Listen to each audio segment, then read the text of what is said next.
Joining us right now is Mark Berkman, the CEO at the Organization for Social Media Safety. Good morning, Mark. We've got to talk about what makes Omegle particularly dangerous. Aaron touched on some of these points here in regards to the fact that there's really no vetting process. Anybody, who can use an internet, I'm now speaking like somebody who's over 30, can actually get access to this website and use it. Is that correct?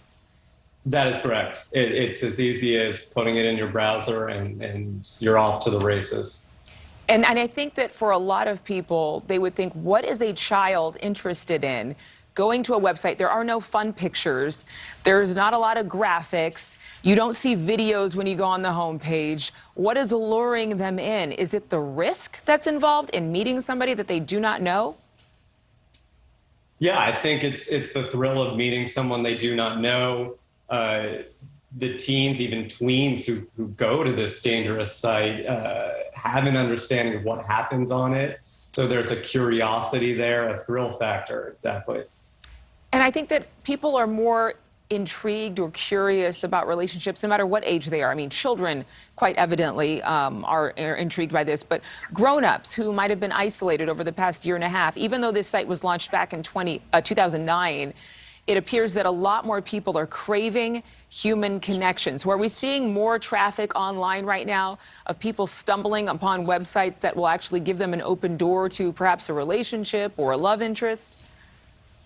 Yes, exactly. I think we're still waiting for some of that data to be clear, but we've seen, at least in our own experience, that going online to create social connection has significantly increased. Our children are in the habit of doing that because of the past year and a half. So the time on these sites has increased, and the ability to withstand them, the mental awareness, mental health, all of those are at higher risk right now because of the isolation that our kids have experienced over the pandemic. But let me just call something to attention. Omegle is a website where it's saying talk to strangers, but isn't every social media site the same thing without that clear motto? You can go on Instagram, you can go on Twitter, you can go on Facebook, and you can go on Snapchat and TikTok and just talk to people that you don't know. You can direct message them, you can exchange information. What makes Omegle an even bigger threat than any of these other sites?